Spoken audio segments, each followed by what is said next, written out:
Hello everyone, this is a special video, and this is kind of a bucket list video, a spotlight video, last chance for this genus video really, or for this species I should say, not genus, really, because this is encompassing all of these plants. Even though I have grown assortment of the species, I am coming to realize that it's not about me, this orchid hobby, or any hobby really, when it comes to collecting.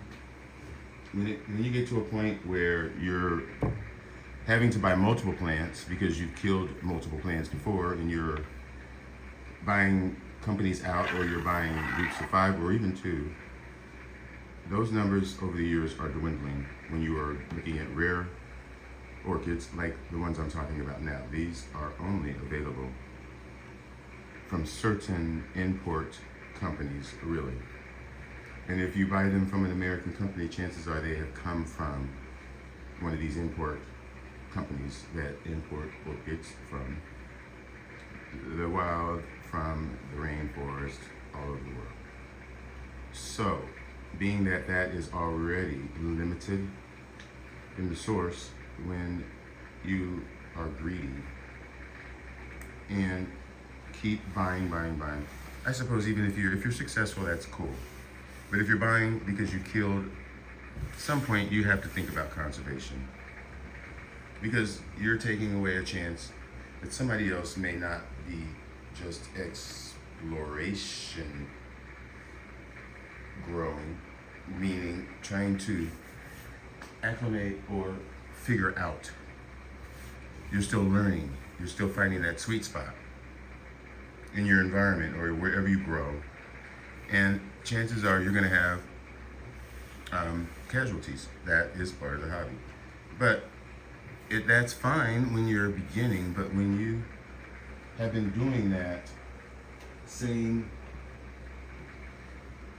process of killing and process of elimination, as far as trial and error, which we all do, it is a little easier these days with the internet and clubs, local societies, things like that, but still, you do have to research in each growing. And here is just one example.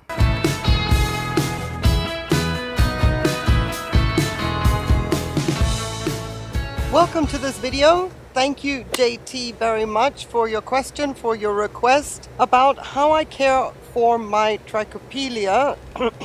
I bought this orchid as Trichopelia Fire Venus. I'm going to put a disclaimer out there that Trichopelia Fire Venus is probably a made-up name, because the seller at the time had some super exotic, fantastical names that made absolutely no sense at all and cannot be found on the interwebs. The next disclaimer is that when I featured this orchid the first time in a video saying Trichopelia, everything I do not know, I was also given a heads up that this is possibly not a Trichopelia and it could be a bulbophyllum. JT, your question was, how do I take care of my Trichopelia? And that is exactly what I'm going to talk about today, even though there's not much to see. There's plenty to talk about, because regardless if this orchid is mislabeled or not, I am treating her as Trichopelia. Wow, I don't know whether to go on.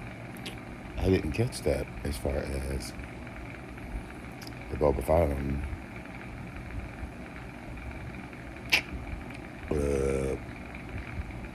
consideration, but wow, on closer inspection, it does look like a bulbo.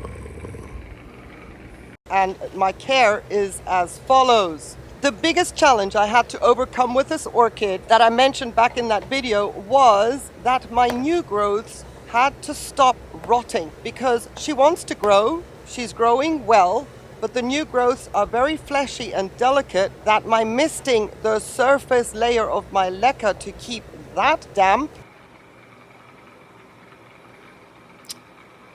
This ninja warrior would never moisten the roots of a Trichopillia.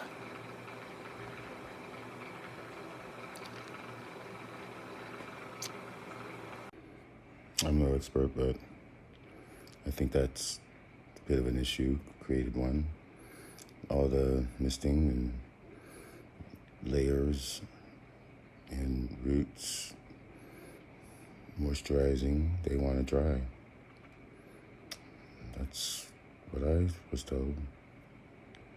And avoid any roots from desiccating, I needed to stop the rot. Seeing as my setup is leca and self-watering, and I have a dry top layer, and the roots of a Trichopelia are fine, like a fine oncidium root structure, they can desiccate very, very quickly, and they needed to get into the media quickly. If you can grow Trichopelia mounted, that is even better because you've got complete and total control of getting that root system nice and wet.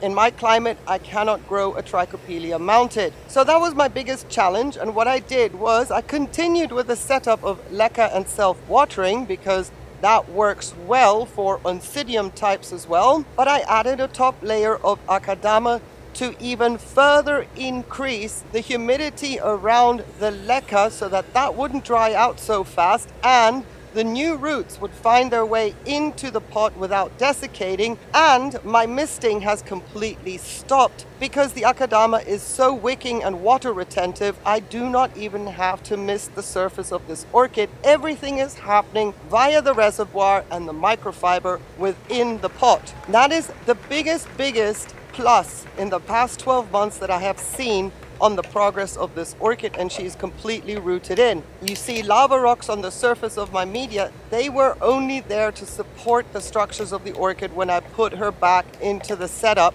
because she was pretty loose, and as you can see, her leaves are hanging over the top shape and they are quite heavy considering the small pseudobulbs that this orchid grows. Bulbophyllum have good leaves, not heavy, long, thick, green, filled with chlorophyll, energy. If they're heavy, it's more of a slide for those pollinators. Arigachi. And I didn't want the orchid lifting herself out of the pot. Lava rock is not there as part of the setup.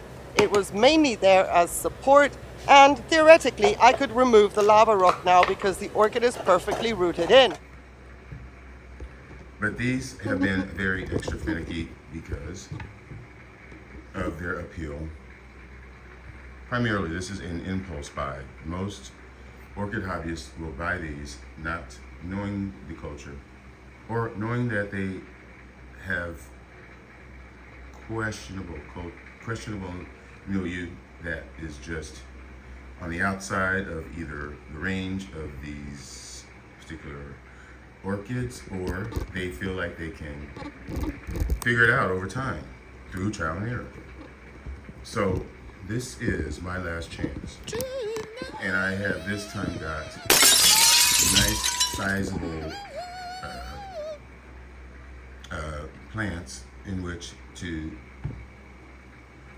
have a fair amount of success as long as I give them what they want. Now, these are Trichopillias that I am speaking of. And if you don't know, Trichopillias are a bucket list plant. They're much on the range of temperature as far as they like it lower in the forest on the trees. They are epiphytic. They come from generally South America, Costa Rica, to Colombia, and they are a moderate altitude plant, although, as I said, they can be an understory plant, and they are always in a situation where there's a lot of moss, low light, and they also get a high amount of humidity and air movement.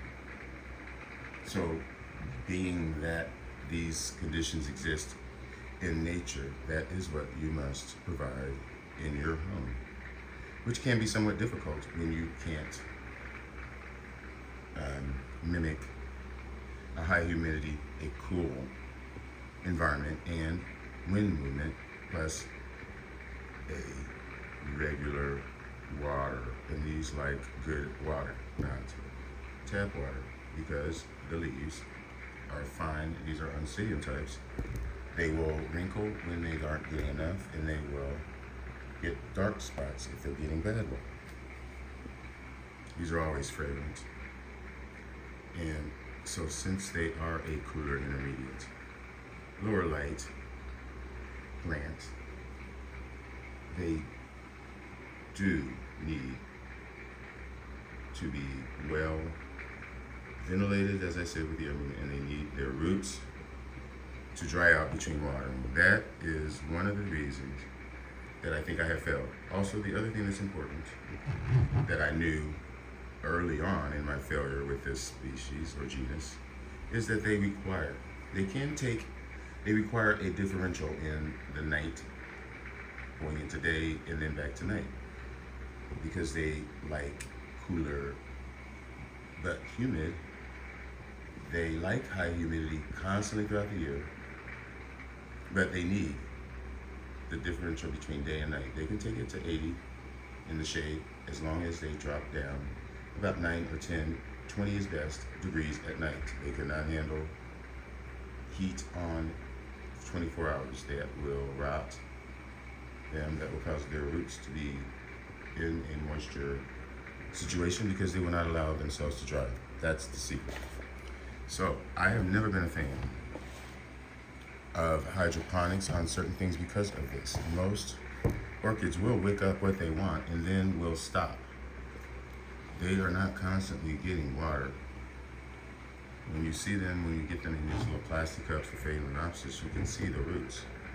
If they're in a damp situation, the roots will not stay there. They will move away. They will come towards the top. If they're in a dry situation, they will all be at the bottom. If that makes sense to you. So, these can be difficult, but you can be successful. But I don't think that giving them a constant supply of a water reservoir where they're more or less sitting in the water is good for them. What I have read is a sign of giving them too much or not enough is when their pseudobulbs decrease in size over the years. And that is one of the first signs that you know will let you know that there is a problem. So the leaves also, like an Oncidium, the wrinkly accordion, you know what that means, more water. But drain out. Drainage is good. So they don't want just wet. They want to dry between waterings. And that has probably been my error, because I thought they were terrestrial, and they're not. They're epiphytic. So, and they prefer clean water, the purest water, okay? But they do not nutrients, not while they're resting.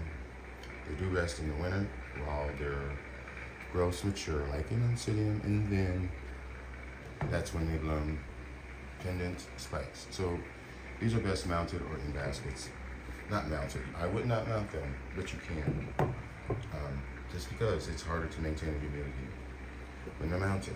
And I'm sorry the camera's jiggly, but I will show you pictures of these flowers, and that's how I plan to adjust the past culture to the present, and hopefully keep these alive, because I have fragrance. There's another one that's occidentalis, and then there's the suavis, beautiful. Suavis, they're all fragrant. Anyway, folks, I am keeping it short, and there is no offense or no judgment intended. And also, I should add that the clips used by me of other people were just to compare and contrast other people's issues with mine and see if they can offer me tips, or maybe I can offer them. This is not a collaboration, this is just me. And so anyway, hopefully this was helpful, and if you like this, please subscribe. But anyhow, thanks for watching and enjoy your orchids. Bye.